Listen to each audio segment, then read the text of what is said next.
സുഹൃത്തുക്കളെ നമസ്കാരം. രാവിലെ ശ്രീരംഗനാഥനെ തൊഴാൻ വേണ്ടി പോവുകയാണ്. ഞാനും എൻ്റെ കൂടെ 40 പേരുണ്ട്. തിരുച്ചിറപ്പള്ളിയിൽ നിന്ന് 7 കിലോമീറ്റർ ദൂരത്താണ് ഈ ക്ഷേത്രം സ്ഥിതി ചെയ്യുന്നത്. ഇതിന് ചുറ്റും 7 ചുറ്റും മതിലുകളും അതുപോലെ 21 ഗോപുരങ്ങളും ഒക്കെയുള്ള ഒരു അത്ഭുത ക്ഷേത്രമാണിത്.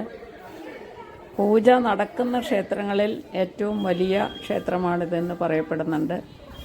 പൂർവികർ ഇങ്ങനെയെല്ലാം ഇത് പണിത് വെച്ചിരിക്കുന്നത് വളരെ മനോഹരമാണ്, അത്ഭുതകരമാണ്. നമുക്കിത് മുഴുവനും മനസ്സിലാക്കാൻ പോലും ഒരു ജന്മം കൊണ്ട് സാധിക്കുകയില്ല.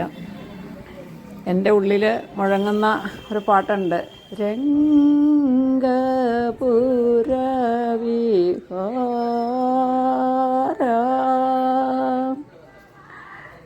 ആ പാട്ട് അതാണ് എൻ്റെ ഉള്ളിൽ താളം അടിച്ചുകൊണ്ടിരിക്കുന്നത്.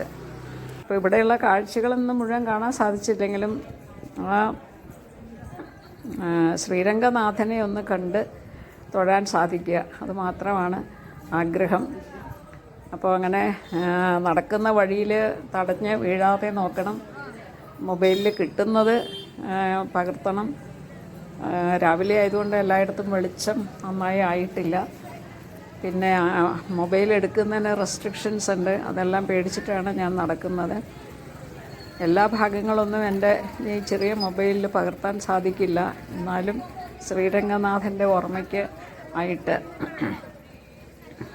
ഞാനെപ്പോഴും എൻ്റെ മനസ്സിൽ ഇങ്ങനെ പണ്ട് സുബ്ബലക്ഷ്മിയൊക്കെ പാടി കേട്ട ഒരോർമ്മയാണ് ആ പാട്ട്.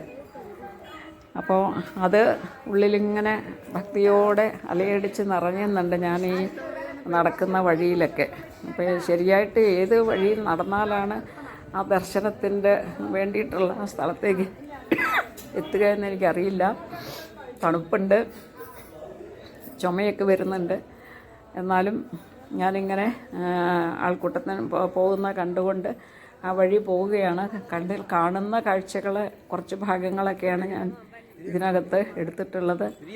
എപ്പോഴും മൊബൈൽ ഉപയോഗിക്കുന്നതിന് ചില വിലക്കുകൾ ഉള്ളതുകൊണ്ട് ആരെങ്കിലും എന്നെ ശ്രദ്ധിക്കുന്നുണ്ടോ എന്ന് സംശയിച്ചിട്ട് കൊണ്ട് തന്നെയാണ് ഞാൻ മൊബൈലും പിടിച്ച് നടക്കുന്നത്.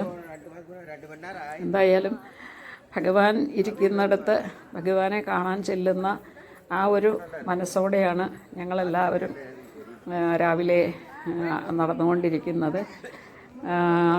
ഇന്നലെ രാത്രി ഉറക്കളച്ചാണ് യാത്ര ചെയ്ത് വന്നതെങ്കിലും ഉറക്കത്തിൻ്റെ ക്ഷീണമോ മറ്റൊന്നും തന്നെ ഞങ്ങളെ ബാധിക്കുന്നില്ല.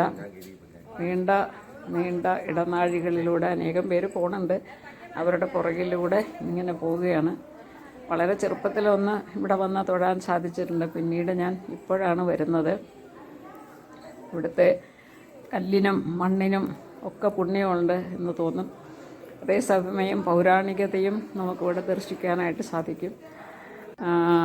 ഇവിടെയൊക്കെ കുറച്ചും കൂടെയൊക്കെ മനോഹരമായിട്ടൊക്കെ സൂക്ഷിക്കേണ്ട ഒരിടമാണ് എന്ന് ഞങ്ങൾക്ക് തോന്നായികയില്ല. എന്നാലും ലക്ഷക്കണക്കിന് ആൾക്കാർ ദിവസം വന്ന് പോകുമ്പോൾ എന്ത് ചെയ്യാൻ പറ്റും? ഇപ്പം നിങ്ങൾ കാണുന്നത് മണലാണ്. അനന്തശയനമാണ് ഇവിടുത്തെ പ്രതിഷ്ഠ. അപ്പോൾ അതുകൊണ്ട് ഭഗവാൻ കടലിലാണല്ലോ കിടക്കുന്നത്. അതുകൊണ്ടായിരിക്കാം ഈ ഭാഗം മണലാക്കിയിരിക്കുന്നത്. ഇവിടെ ടൈല് വിരിക്കുകയോ ഒന്നും ചെയ്തിട്ടില്ല. ഈ മണലിൽ കൂടെ അങ്ങനെ നടക്കുമ്പോൾ ഭഗവാനെയാണ് ഓർമ്മ വരുന്നത്. ഇതാണ് ഭഗവാനെ ദർശിക്കാൻ സാധിക്കുന്ന സ്ഥലം. ഇതോടെ ആളുകൾ കൂടിയിരിക്കുന്നത് ഭഗവാനെ ദൂരെ നിന്ന് ദർശിക്കാൻ സാധിക്കുകയുള്ളൂ. അടുത്തേക്ക് എങ്ങും പോകാൻ സാധിക്കില്ല. അവിടെ പല വരികളിലായിട്ട് ചെറിയ ചെറിയ വിഗ്രഹങ്ങളും അതിനെയൊക്കെ പൂജ നടത്തുന്ന ആളുകളെയും നമുക്ക് കാണാൻ സാധിക്കും. ദൂരെ നോക്കിയാൽ കാണുന്നതാണ് ശ്രീരംഗനാഥൻ കിടക്കുന്ന സ്ഥലം. എന്തായാലും അവിടേക്ക് പോകാൻ സാധിക്കില്ല. ദൂരെ നിന്ന് തൊഴാനേ പറ്റുള്ളൂ. ഇനി അവിടെ വല്ല സ്പെഷ്യൽ ടിക്കറ്റൊക്കെ എടുത്താൽ അരികത്ത് പോയി കാണാൻ പറ്റുമോ എന്ന് എനിക്ക് അറിയില്ല. എന്തായാലും ഇവിടെ നിന്നുള്ള ദർശനം കൊണ്ട് തന്നെ നമുക്ക് നല്ലൊരു സമാധാനവും ശാന്തിയും ഒക്കെ കിട്ടുന്നുണ്ട്. ഇവിടെ വാദ്യമേളങ്ങളും സംഗീതവും ഒക്കെ നടക്കുന്നുണ്ട്. അങ്ങനെ ശ്രീരംഗനാഥൻ്റെ കൊടിമരം വെച്ചിരിക്കുന്ന ഒരു ഭാഗമാണിത്. ഇവിടെ മൊബൈൽ എടുക്കരുതെന്ന് എഴുതിയിട്ടുണ്ട്. ഈ കൊടിമരത്തിൻ്റെ ചുവട്ടിലിരിക്കുന്നത് ഹനുമാനാണ്.